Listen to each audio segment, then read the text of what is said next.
Vale, este vídeo ¿para qué lo estamos haciendo? Vale, este vídeo lo estamos haciendo para responder a la pregunta de las historias de Instagram que hemos publicado. Entonces, ¿la pregunta cuál era? Vale, la pregunta era... A ver, vuelvo al principio... Aquí está, vale. La pregunta era, vale, entre el combustible y la tobera hay un hueco vacío. Entonces, ¿al fluido le da tiempo a adaptarse en ese hueco vacío antes de llegar a la tobera, antes de llegar a la garganta de la tobera para que no pierda rendimiento? Pues esa pregunta es la que intentamos resolver mediante fluidos por ordenador. Entonces estos son los resultados que hemos obtenido sin explicar nada, y en este vídeo lo que vamos a hacer va a ser explicar estos resultados, analizarlos y cómo hemos llegado hasta ellos, aunque ese no es el principal objetivo del vídeo, pero así una visión por encima de cómo hemos llegado hasta ello. Entonces, vale, el problema que nos estamos planteando es este de aquí, ¿vale? Tenemos aquí una sección, es decir, aquí tenemos, para que lo veáis en 3D, el combustible. Entre el combustible y la tobera hay un segmento que solo está el escudo térmico, y luego otra vez está aquí la tobera. Entonces, vale. Entonces, ¿qué vamos a analizar nosotros? Nosotros vamos a analizar esta rebanada, este cachito de aquí, la rebanada superior, y luego le vamos a aplicar una simetría. Y vamos a ver cómo se expande el fluido a la atmósfera y cómo interacciona todo este conjunto, todo este segmento, combustible, tobera, salida al exterior. Entonces, si os fijáis, vale, entonces, para los que no estéis familiarizados con el programa, pues lo siento. Esto es más para el que sepa un poco de lo que es el ANSYS y en qué consiste. Básicamente es un programa de simulación de fluidos por ordenador. Entonces lo que consiste es tú te creas tu superficie, y esa superficie hay que mallarla. Los que hayan dado fluidos computacionales pues saben, esto es el método el método de volúmenes finitos, y entonces hay que mallar la superficie con una serie de características, teniendo en cuenta que en la zona viscosa hay que meter más mallado que en otras zonas. Bueno, siendo riguroso con el mallado, pues obtienes el mallado que a tu gusto que quieras. Entonces hay que resolver. Entonces, al final lo que estos solvers de mecánica de fluidos por ordenador lo que hacen es resolver para cada punto del mallado cuáles son las propiedades. Entonces, ¿qué es lo que quieren? Vale, y luego esta sección de aquí que parece tan rara es esto de aquí, ¿vale? Esta sección es como si coges esto y haces el corte superior, es decir, solo esta sección de arriba y cómo sale a la atmósfera. Entonces, luego, vale, entonces, si hacemos zoom, ¿vale? Este sería el combustible, este sería el hueco entre el combustible y la tobera. Esto de aquí es el hilo tórico, es decir, en la junta tórica que entre el escudo térmico y la tobera. Esto ya sería la tobera, esto de aquí ya es la tobera, y luego esto ya se expande a la atmósfera, y sale por aquí el fluido. Entonces, ¿vale? ¿Qué consiste? ¿Vale? ¿Qué queremos averiguar? ¿Vale? Al final es resolver este problema por ordenador. Entonces, ¿cuáles son las incógnitas? La presión, la temperatura, la densidad, la velocidad en el eje X, la velocidad en el eje Y.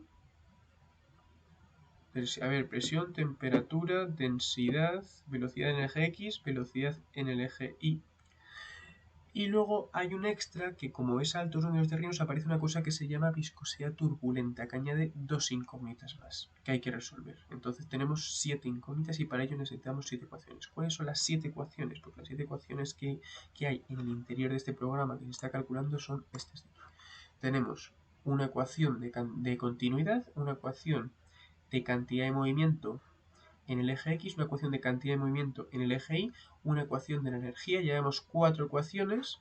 Luego, estas son las 2 ecuaciones de la viscosidad turbulenta, que básicamente estas 2 ecuaciones que dicen, vale, cuánta energía se crea por las turbulencias y cuánta energía se disipa de esas turbulencias. Son ecuaciones muy complejas que ahora no viene al caso explicar, y que con ellas. Y luego nos queda una ecuación más extra, que es la ecuación de estado. Presión por volumen es igual a nRT en el caso de gases, en caso de gas ideal, que es el que vamos a utilizar en este caso para nuestro fluido en cuestión. Entonces, vale, para ello ya tenemos las 7 ecuaciones con las 7 incógnitas, y eso es lo que se encarga el ANSYS de resolvernos para este problema. Entonces, hay dos tipos. Primero seleccionas, metes tu problema con ya mallado, vale, entonces ahora tienes que elegir las condiciones de contorno, condiciones iniciales y qué ecuaciones vas a usar para resolverlo. Entonces, el solver hay dos tipos, está basado en la presión y basado en la densidad. Basado en la presión, ¿qué hace? Pues resuelve linealmente las ecuaciones, es decir, está completamente desacoplado la ecuación de la energía de la ecuación de la cantidad de movimiento. Esto no nos interesa porque es un problema supersónico con un fluido compresible, es decir, que hay que basar en la densidad, que es con ecuaciones no lineales, y está completamente acoplado la ecuación de la energía con la ecuación de cantidad de movimiento, que es el que nos interesa, porque es un fluido supersónico y es un fluido compresible. Luego la velocidad de la formación absoluta o relativa, en este caso tiene que ser absoluta por narices, porque esta es todo no lineal las ecuaciones, y luego el tiempo está el estacionario y el transitorio. Nosotros solo queremos una foto en un caso concreto que ahora os enseñaré qué caso es. Es decir, que cuando eliges la opción de estacionario, estos términos de aquí, ¿dónde estás? Estos términos de aquí te los cargas, porque es estacionario. Las derivadas parciales con el tiempo es cero, no varía con el tiempo las propiedades. Estos términos se hacen cero. Es decir, lo que simplifica considerablemente el problema y el tiempo de cálculo. Que por cierto, que con un ordenador personal es la cantidad de datos no tiene ni memoria suficiente ni procesamiento suficiente para resolver este problema de forma transitoria. Además, no nos interesa porque nosotros solo queremos ver cómo es el salto estático en un instante dado. Entonces, ¿qué es lo que pasa? Vale. El momento más crítico, que bueno, según con criterios y la experiencia nos ha dicho, pues hemos elegido este momento crítico.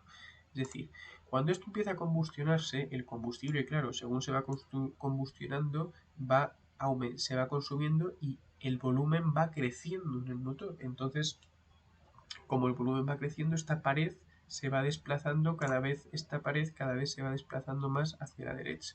Bueno, eso es la garganta de la tobera. Bueno, ya me entendéis. Esto se va consumiendo y se va agrandando el cilindro. Entonces, vale. Entonces, nosotros vamos a elegir para el caso de 39 bares. ¿Por qué 39 bares? Pues bueno, nosotros hicimos este programa lo hicimos, que está escrito en MATLAB, con las ecuaciones necesarias para la combustión para el caso cero dimensional. Y entonces, bueno, lo que te da, bueno, pues una serie de gráficas y lo ejecutamos. Bueno, esto no viene nada al caso ahora. Esto te da igual. Vale, esta gráfica, esto. Nos interesa estas dos gráficas, ¿vale? Si os fijáis, esta es la evolución en el tiempo de combustión, ¿vale? Pues nosotros vamos a coger en el caso de 0,8 segundos. 0,8 segundos, pues eso está ahí, en 39 bares. Es una evolución decente, porque claro, si esperamos demasiado la combustión, se va para acá y entonces la gracia del problema desaparece. Entonces hay una presión considerable y que todavía haya bastante salto entre el combustible y la tobera. Vale, entonces para ello aquí analizamos la presión en 0,8 segundos y luego en esta gráfica aquí vemos cómo evoluciona el espesor. Esta gráfica negra de aquí, es cómo evoluciona el espesor, este espesor a lo largo del tiempo. ¿Ves? El combustible se va consumiendo de forma, parece lineal, pero no es lineal, tiene una ligera curvatura. Entonces nos vamos aquí en 0,8 segundos, nos vamos al dato, vamos el espesor que tiene el combustible y ese espesor de aquí es el que he metido aquí, es este espesor. Entonces ya tenemos caracterizado el problema, es decir, queremos averiguar cuando aquí la presión es de 39 bares y con este espesor. Y ya con eso ya resolvemos el problema. Vale. Entonces, ¿qué más queda para resolver el problema? Aquí hay distintos modelos, entonces ¿qué hemos dicho? Aquí tienes un montón de ecuaciones extra que hay que añadir. Entonces, ¿qué hemos dicho? Que para resolver este modelo necesitamos la ecuación de la energía. Entonces te vas a ecuación de la energía y la activas. Si la desactivas, no va a converger ni de coña el problema. Luego la viscosidad. Aquí tenemos la viscosidad y hay que elegir este modelo, que es uno de los más sencillitos, realizable para que converja lo máximo posible y si no converge, forzarlo a converger. Y ves, añade dos ecuaciones al problema. Estas dos ecuaciones al problema son exactamente estas que he dicho aquí. Estas dos ecuaciones es las que añade el problema. Y ya lo tenemos, ¿vale? Viscosidad, vale. En radiación, pues no nos interesa. Sabes, tú puedes complicar este problema. Luego también puedes meter, por ejemplo, ¿dónde está esto? Distintos componentes, mezclas, combustión. Puedes complicar infinitamente. Pero claro, complicar un problema más, muchísimo más cálculo, muchísimos más datos experimentales de las características de combustible que no tenemos ni de coña. Y nada, y luego también puedes ver cómo relaciona las vibraciones del fluido con el motor. Es una burrada este programa, es una pasada. Así te cuesta 70.000 euros comprarlo. Pero bueno, esta es la versión de estudiante que está limitada, pero más, vamos, más que nos sirve y nos sobra cosas. Vale, luego tienes que seleccionar los materiales. Pero predeterminado solo viene el aire. Y entonces tú tienes que añadir, estos son los de los gases de la combustión. Entonces, pues nada, pues tú añades, esto ves, hay distintos, pero nosotros gas ideal no tenemos suficientes datos para caracterizar de forma real el combustible, pero bueno, no sé, es más que suficiente. Luego, la constante de calores específicos, que esta es del combustible, alguien lo he visto desde libros teóricos y de cosas que ha hecho gente en otros libros, la conductividad térmica del combustible, la viscosidad del combustible y la masa molecular del combustible, gramos mol, es decir, la masa molar del combustible. Una vez que ya lo tienes, vale, ya tienes caracterizado el fluido. Y una vez que tienes caracterizado el fluido, lo añades a tus celtillas. Vale, para añadir esto a tus celtillas ya lo tienes. Luego, vale, tienes que tomar unos valores de referencia para empezar a calcular. Bueno, no, primero las condiciones de contorno. Vale, para las condiciones de contorno tenemos el far field, que el far field es esta pared de aquí, eso lo nombras tú. El interior, que es lo verde, el mallado. Las paredes de la tobera, que las paredes de la tobera yo lo he tomado todo esto, ¿sabes? Todo lo que no es esa pared de ahí, pues toda esta sección de aquí. Luego el pressure inlet es la entrada, es esta de aquí, esta línea de aquí, y pressure outlet es esta línea de aquí. ¿Vale? Y luego, ¿qué es este wall? Pues este wall, ves que está aquí puesto, es esta línea aquí. Es decir, que va a haber una línea de simetría para completar la otra mitad. Es decir, como hay es una simetría completa, ahorramos la mitad de cálculo de procesamiento, podemos tener más precisión y simplemente medir la simetría. ¿Vale? Entonces, y ahora hay que añadir las condiciones de contorno. ¿Cuáles son las condiciones de contorno? Pues la presión en la entrada, le damos doble clic y vemos, hemos metido los 39 bares. Entonces, bueno, por distintos estudios para estas longitudes de motor, pues más o menos los gases de la combustión se ponen a unos 50 metros por segundo entre el motor. Claro, los gases la velocidad de los gases de la combustión del motor es completamente despreciable respecto al Mach 3 que va a salir por la tobera, del orden de kilómetros por segundo.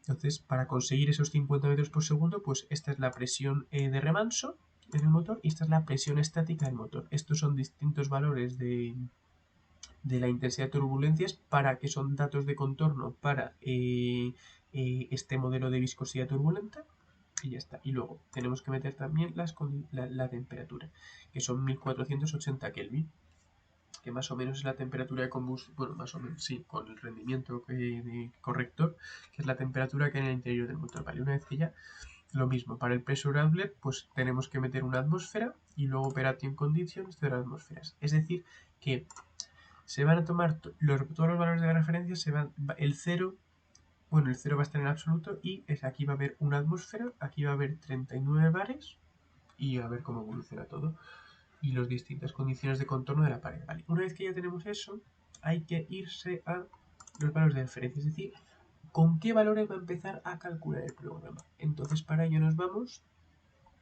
a pressure inlet. Estos valores de área es para el caso en el que quieras calcular el empuje de la tobera que genera, pero como para hacer eso tendría que ser un problema de rotación, el ordenador no tiene tanta fuerza y además diverge, porque ya habría que meter otros modelos y corregir para que convergiese, así que nos da igual, simplemente no queremos saber la integral que genera la presión sobre esto, porque esto no es el problema que queremos resolver. Entonces hay que fijarse, esta es la presión que hemos metido, la presión estática, la temperatura, la velocidad, que es lo que es los 50 eso que hemos conseguido metiendo la otra presión de remanso. Vamos, y el ratio de calores específicos, que esta también viene, que es para este combustible concreto, corregido para dos fases. Pero bueno, esto no viene al cuento, pero para que os suene. Luego aquí seleccionamos los métodos. Esto es qué métodos vamos a usar para resolver esas ecuaciones numéricamente, ¿vale? Entonces, formulación implícita y explícita.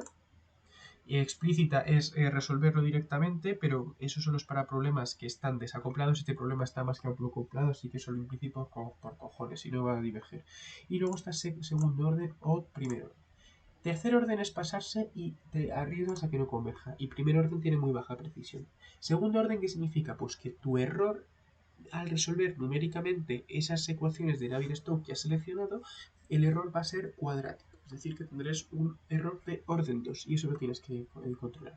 Luego te tienes que ir a monitorear los residuos, es decir, esos residuos, es decir, que irán relacionados con tu error. Es decir, que si a lo largo de las iteraciones que tú quieras el residuo es más pequeño a 10 a la menos 6, entonces en ese caso parará de calcular y ya convergerá tu solución. Si no, hasta el número total. Vale, ya hemos metido las condiciones de contorno y ahora hay que meter las condiciones iniciales, ¿vale? Para ello te vas a estándar inicio y inicia respecto a la presión, es decir, que cuál es el valor de todas las celdillas en todo el mallado, pues el valor de esas celdillas será este de aquí, el en t igual a 0. Bueno, esto ves, 50 y pico, la presión es respecto aquí, todas las celdillas, y luego esto se calcula con los modelos de las condiciones iniciales, que es un proceso interno del programa, y la temperatura en esa zona. Y a partir de esos datos iniciales de todas las celdillas, el programa va convergiendo a los resultados. Y ya tenemos todo listo, condiciones de contorno, condiciones iniciales y todo lo que he mencionado, y ya podemos empezar a calcular. Este problema es bastante complejo en cuanto a convergencia, y entonces ya le damos a calcular. Ahora no le voy a dar porque tarda media hora en darme el resultado, este problema en concreto. Esto es muy bueno. Cuando lo haces enmallado y pruebas todo, viene bien darle a este botón porque te dice, oye, que esto no tiene ningún sentido físico, y te ayuda bastante en caso de que estés empezando y no sepas muy bien si lo que vas a hacer está bien o no. Vale, una vez le das a calcular y esto empieza a calcular masivamente, y entonces los datos que obtienes al final son estos de aquí. Es esto. La gráfica que aparece mientras calculas esto, estos son los residuos. ¿Os acordáis del 10 a la menos 6? Pues esto, es decir, ves las 6 ecuaciones que hemos dicho, más la ecuación de estado, pero eso es una ecuación analítica, no hay que resolverla numéricamente, es la convergencia de las 6 ecuaciones que hemos mencionado. ¿Ves? Entonces es un error bastante aceptable. Lo ideal sería la menos 6, como había indicado, pero bueno, es un error de la menos 1 y se ve claramente que la solución converge y se aplana. Sabes que no es una cosa que empieza a crecer y se vaya y no sirve para nada, sino que se ve que la solución es estable a lo largo de todas las iteraciones y que la solución pues se mantiene constante e incluso va bajando respecto al inicio. Vale, una vez hecho todo esto, ya tenemos la solución y entonces ya nos vamos a la siguiente parte del programa. La siguiente parte del programa es esta de aquí, a resultados. Está cargando. Vale, ya está. Espera que sigue cargando un poco más, vamos. Luego, esta sección de aquí de resultados, pues mira, soy spoiler. Vale. Todo esto lo tenéis que crear vosotros. Bueno, hay muchísimos tutoriales para aprender a usar esto, pero vamos, no pasa nada, básicamente es esto. Al final aquí ves, y aquí dices, vale, ya he resuelto el programa, ya me he resuelto el problema, entonces ves aquí las gráficas, por ejemplo, la presión. La presión, ¿qué significa esta gráfica de presión? Pues esta gráfica, ves, efectivamente tenemos aquí bueno, ha habido una pequeña pérdida de presión por el flujo, porque hay un flujo exterior respecto al inicio. Entonces bueno, no, perdón, no, sí, aquí tenemos, ves, los 39 bares que hemos puesto al principio y entonces se va adaptando. Y aquí también por esta zona tenemos pues una atmósfera de presión que era la que habíamos puesto condiciones iniciales. Bueno, aquí tenemos cómo evoluciona la presión. Luego, por ejemplo, también podemos ver cómo evoluciona la temperatura. No he metido la densidad, mira, pues lo meto ahora. Mira, para metes density campo field, le das OK, luego te vas a simetría 1, luego esto lo vas a activar. Global pressure, aquí, density, ¿dónde está density? Aquí, contornos 101. y le das a aplicar. Y ya está, y esta es, bueno, la presión, ¿ves? Pues eso, kilogramos por metro cúbico. Una densidad bastante elevada para ser un fluido. Es aquí una adaptación, entonces pues eso, pues la densidad va variando aquí pues porque se toma como fluido cerrado y hay esa divergencia, pero aquí lo que interesa es esta zona de aquí. Vale, entonces esto lo vamos a quitar, vale, entonces ya tenemos las gráficas, la presión ya las he enseñado, ahora vamos a la gráfica de la velocidad. ¿Ves? Esto es lo mismo que he hecho antes. Aquí he metido 200 contornos para una mejor precisión. Y aquí tenemos la velocidad, ¿ves? Esto ya son 1695 metros segundo, que esto ya es pues 1,7 kilómetros por segundo. Pues ya coge caña. Entonces, pues eso.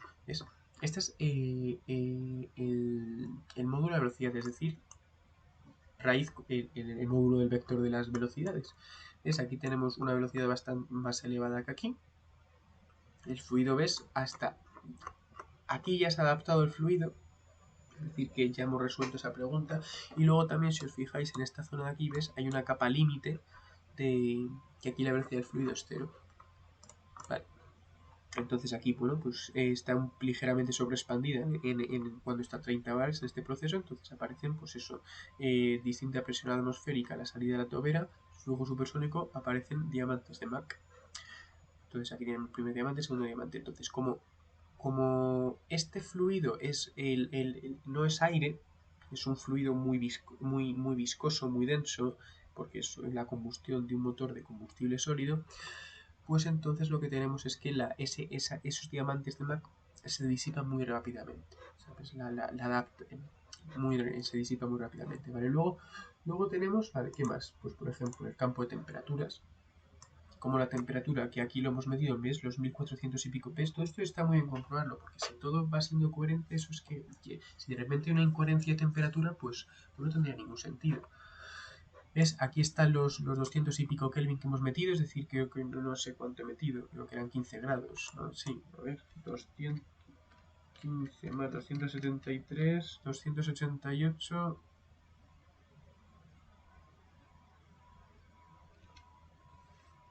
Sí, pues por ahí sí he metido aquí, pues sí,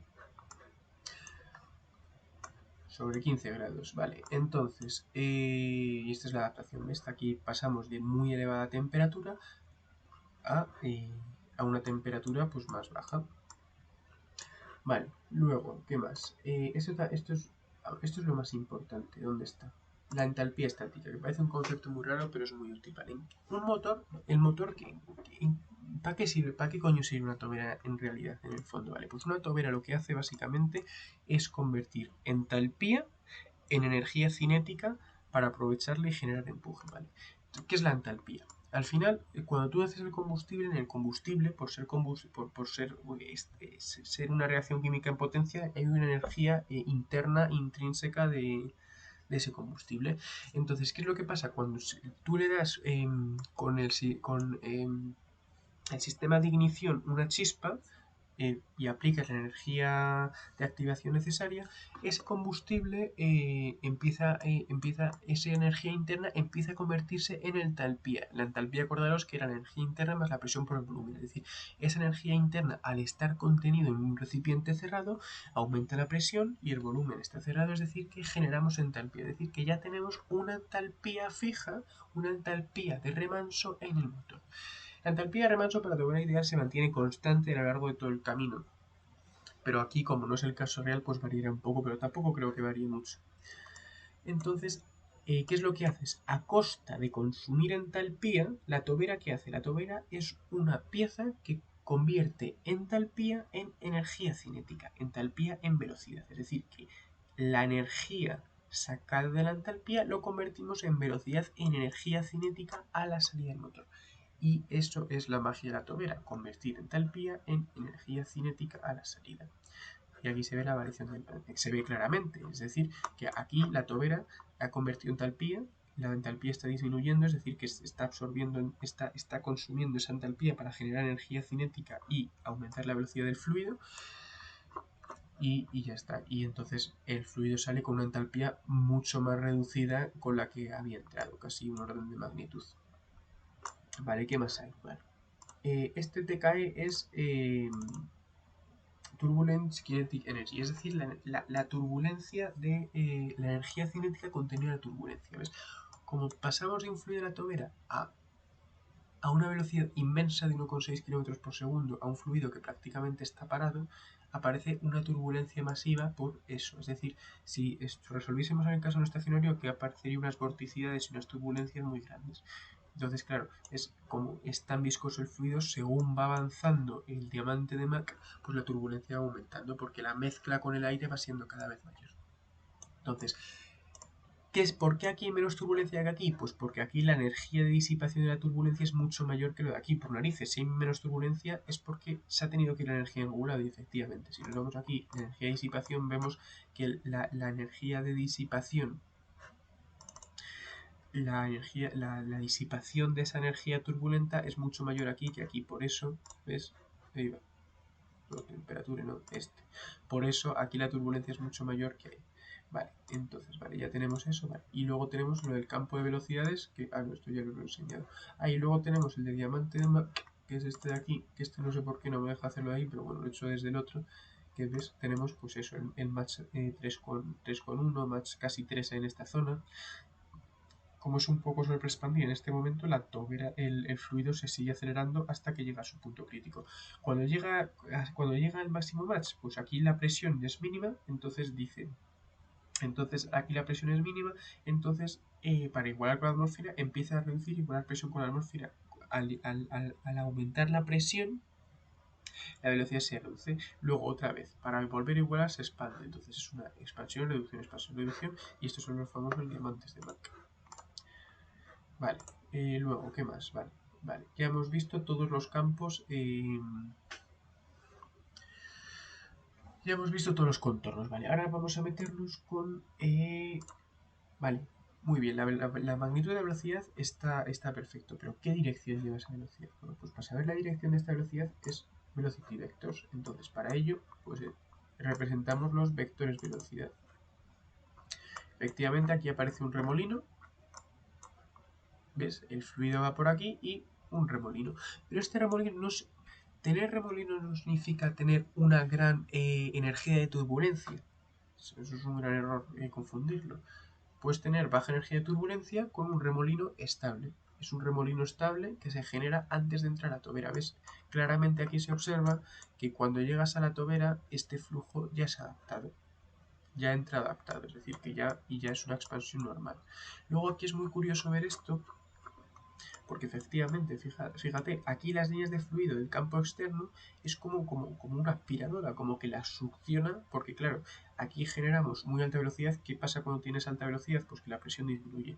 Una zona de baja presión, una zona de alta presión, pues tiende a hacer unos remolinos así que genera. Entonces esta es la gran turbulencia que se genera, porque aquí la presión varía, entonces luego lo vuelve a expulsar, luego vuelve a absorber, vuelve a expulsar, entonces una turbulencia bastante grande, que mira, si lo comparamos con la que hemos visto, pues es esto efectivamente. Mira, estos campos de turbulencia coinciden con los grandes saltos de dirección de la velocidad de aquí.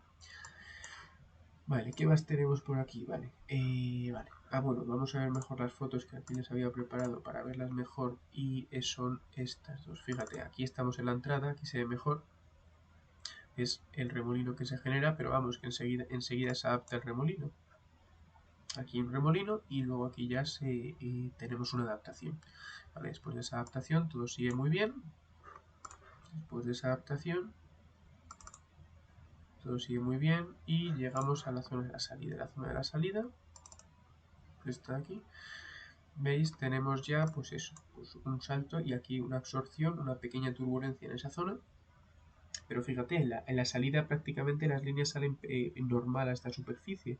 Una pequeña desviación aquí, pero el fluido le ha dado tiempo completamente a salir alineado, que es lo que nos interesa. Así que, para la pregunta que nos hacíamos al principio, ¿le da tiempo al fluido a adaptarse antes de llegar a la garganta pese a tener ese salto aquí? La respuesta es sí, no le pasa absolutamente nada por tener eso aquí, que bueno, aquí lo que he dicho se ve mejor.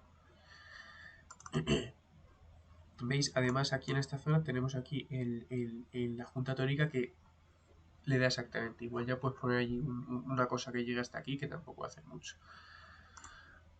pues es eso. Entonces, ¿ves? Lo que he dicho, se adapta perfectamente. Luego, ¿qué más gráficos podemos hacer? Pues podemos hacer las famosas líneas de corriente. Entonces, ¿qué es lo que hacemos? Pues generamos una línea de corriente, ¿ves? Seed lines, es decir, la semilla de las líneas de corriente.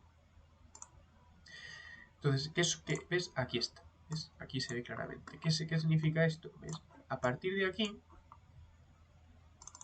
es 100. Es decir, que hemos hecho 100 líneas de corriente. ¿Vale? ¿Qué significa esto? ¿Qué es una línea de corriente? Una línea de corriente, para cualquier caso genérico, es aquella línea en la que continuamente la velocidad es tangencial a su camino. Es decir, que la velocidad aquí es tangente, aquí la velocidad va por aquí la velocidad es tangente, ¿veis? Pero como es un caso estacionario, las líneas de corriente también coinciden con la trayectoria de la partícula. Es decir, que todas las partículas que pasen por este punto, por ejemplo, este punto aquí, todas van a seguir este caminito.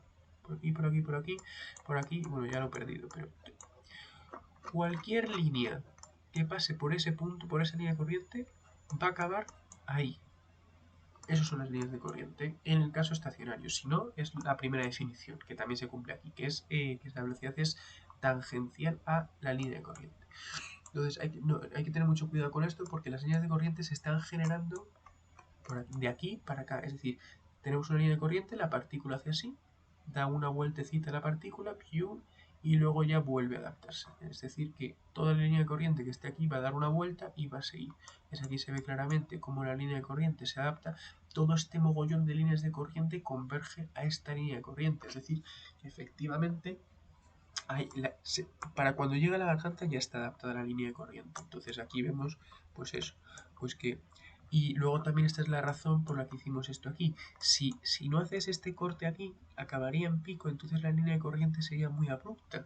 Entonces, a lo mejor podrías generar una turbulencia necesaria en esta zona de aquí, cuando simplemente con hacer esa sección recta lo solucionas. Lo ideal sería hacer una curva, pero es imposible hacer una curva con entorno. Así que esta es la solución para evitar ese pico indeseado, digamos así. Y luego pues nada, pues la línea de corriente sigue por aquí y luego pues los diamantes de Mach, la línea de corriente de los diamantes de Mach, como crece, disminuye, vale. Ya tenemos eso por aquí, vale. Ya quitamos, voy a dejar que quede muy chulo. Y luego vamos a hacer, ¿ves? Vale, ahora vamos a ver, vale. Pero entonces, ¿cómo varía? Me voy a quitar. ¿Vale? ¿Ves esta línea aquí amarilla? Pues esta línea aquí amarilla es, vale, ¿cómo varía, por ejemplo, la presión a lo largo de esa línea de aquí central? Para ver una gráfica 2D y que se vea mejor. Bueno, pues esa gráfica ya la hemos hecho aquí. Aquí, presión central. Esta gráfica aquí es cómo evoluciona la presión a través de... Voy a quitar esto. Mira, voy a poner la línea de corriente que se ve muy bien. A través de esta línea central de aquí. ¿Cómo evoluciona la presión? Bueno, pues la presión evoluciona aquí esta zona. Esto es como el caso, casi como el caso ideal que hemos calculado con este programa de MATLAB. Si os fijáis, a ver, lo vuelvo a ejecutar. Espérate. Vale. ¿Ves? Esa gráfica de aquí, este segmento de aquí, es como este de aquí. ¿Ves? Presionar algo la tempera. Esto está en milímetros, esto está en metros. ¿Ves? Llega hasta el 0,4. ¿Ves?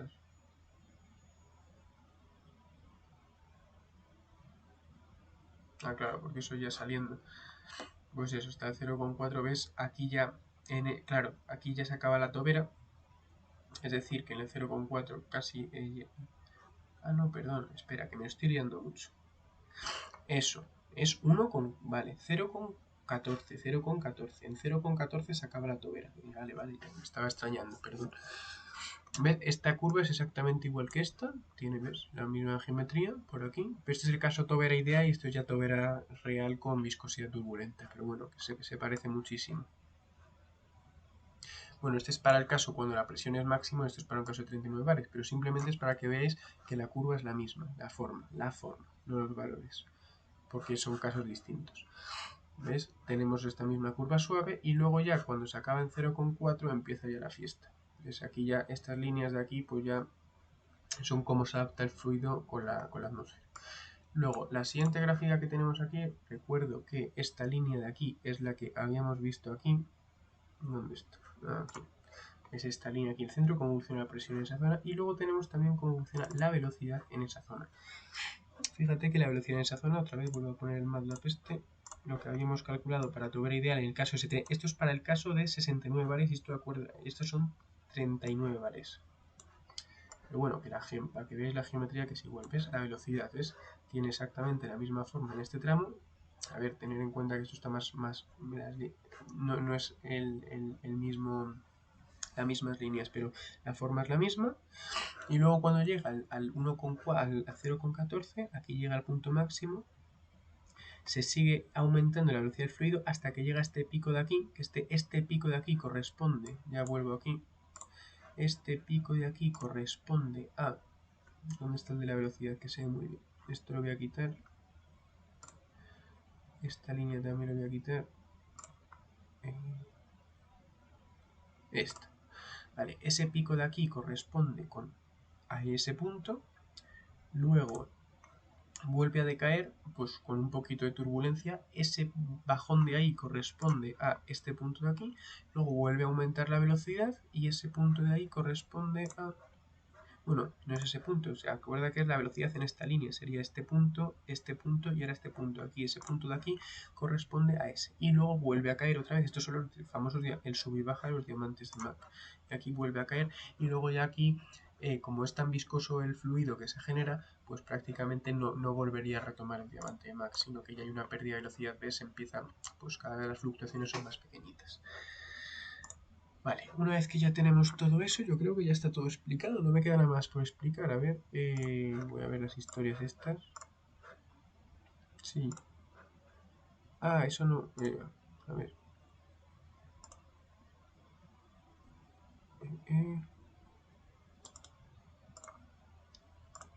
Vale. Eso es la energía, lo de entalpía ya lo he explicado, esto ya lo he explicado. Ah, esto de aquí, la convergencia, eso no lo he explicado, es verdad. Ah, no, sí, lo he explicado, hombre, que no lo he explicado. Sí, lo he explicado. Vale, pues eso es lo que había explicado de la convergencia. Sí, esto sí lo he explicado.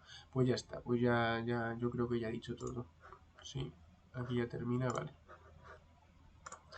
Pues eso, entonces pues es una herramienta muy poderosa para saber la evolución de las cosas. Pero vamos, básicamente la idea era, lo que más interesa son estas dos gráficas.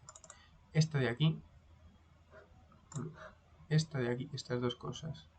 Esto de aquí era lo que más interesaba. Esto de aquí junto con las líneas de corriente de aquí. Esto es lo que más interesaba.